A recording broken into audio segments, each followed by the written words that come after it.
do not have mercy on the children. Kill all their children also. Why? There's no difference between them and their children. Rabbi Ovadia Yosef. He is the most revered rabbi of the last generation. He holds, again, that the Arabs have to be fought. The non-Jews cannot be left. They must be eliminated from the land. Okay? He says, the purpose of Gentiles. What is the purpose of Gentiles? To serve Jews. He's one of those who espouses this idea. The purpose of Gentiles is to serve the Jews. Goyim, Gentiles, us basically, were born only to serve us. Without that, they have no place in the world. Their sole function of the Gentile in the world is to serve the people of Israel. In Israel, death has no dominion over them. With Gentiles, it will be like any person. They need to die, okay? But does God give them longevity? Why? Imagine that one's donkey dies. What happened? You lost your servant and your wealth, all right? The Gentile is the servant of the Jew, all right? This is why he gets a long life, so he can work for the Jew. Why do we need Gentiles? They work, they plow, they reap, and we will sit like an effendi and eat. That is why Gentiles were created. When did he say this? October 2010. Weekly Saturday night sermon. On making peace with Arabs, what does he say? How can you make peace with a snake? Those evildoers, the Arabs. It is in the Talmud that God is sorry that he ever created Ishmael and his sons. All right. On Muslims, they're stupid. Their religion is as ugly as they are. He said this in 2009. And that's like just a side comment, really.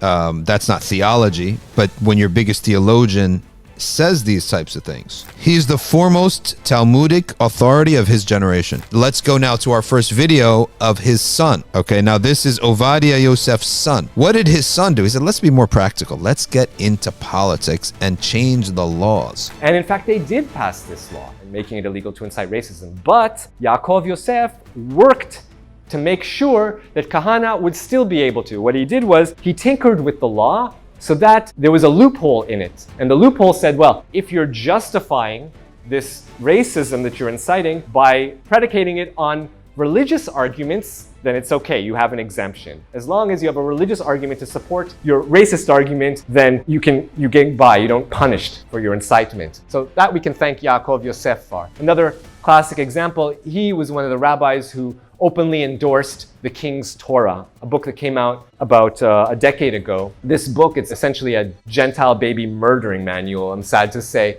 Amongst the texts, here's a quote from the book, for example. There is justification for killing babies if it is clear that they will grow up to harm us. Okay? Now, these aren't only words on paper.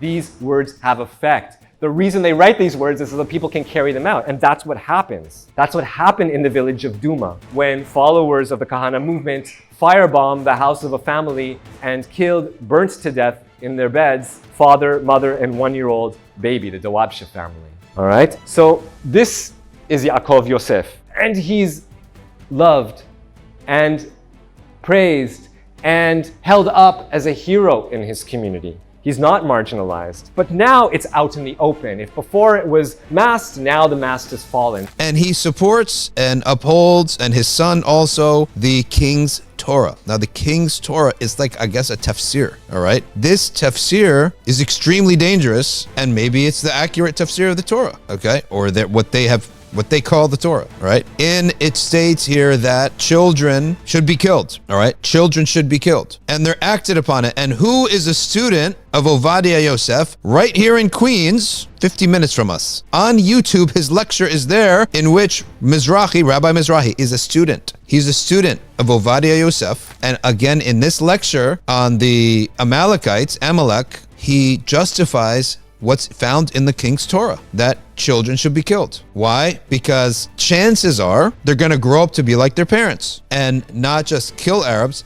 If they don't kill Arabs, they'll support killing Jews. They'll fund it. If they don't fund it, they're happy about it. They're all terrorists and their kids are terrorists, and he justifies it from the Bible. Okay? So we can see a link here. So this is not just one wacky rabbi.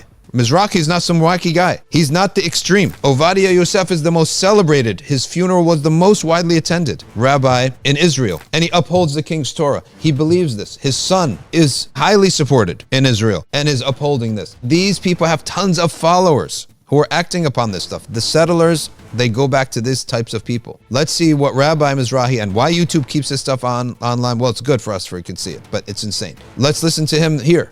But the point is right here that Hashem say, do not have mercy on the children. Kill all their children also. Why? There's no difference between them and their children. In 10 years from now, these children will attack you on the way. Hashem knows, God knows. Now, if you know there's a terrorist in a building, and this terrorist will kill many Jews, it's just a matter of time, because that's what he does all his life. And there's an opportunity to throw a bomb on his head. But maybe few Arab kids will get hurt. And they say, well, the kids are innocent. How are you going to kill 2, 3, 8 kids that are there in a building? They're gonna get killed. So the answer is, if you don't kill those supposedly innocent kids, what would happen later? This one would kill 50 Jews. So is it permitted to kill this terrorist because I want to save 50 of my brothers and sisters that for sure will die from his hands, as he does all the time, in a price that innocent kids will get killed? That's a question. But those who would tell you, of course, will give you an excuse. So anyway, these kids are brainwashed to become terrorists. And if they're not actively terrorists, they support terrorism with their money. And if they don't send money because they're poor, they dance on the roof of their buildings when Jews are getting killed. One way or the other, they're your enemies. So now the question is, they will become terrorists one way or the other. So that's what the Torah says. Someone is on the way to kill you now or in a year from now, you can kill him even now, a year before. You don't have to wait a minute before. You know this person will kill you. Statistically, that's what it always constantly repeats. So you're allowed to go and attack him first. But that's already becoming a serious argument, because it's human rights, is how can we be so cruel? Let's wait until the danger is really, really physical. What makes you think maybe they'll die naturally, maybe they won't attack us? There's a lot of question marks here. I agree. But the point is right here that Hashem say, do not have mercy on the children. Kill all their children also. Why? There's no difference between them and their children. In 10 years from now, these children will attack you on the way. Hashem knows, God knows. This is becoming mainstream in Israel.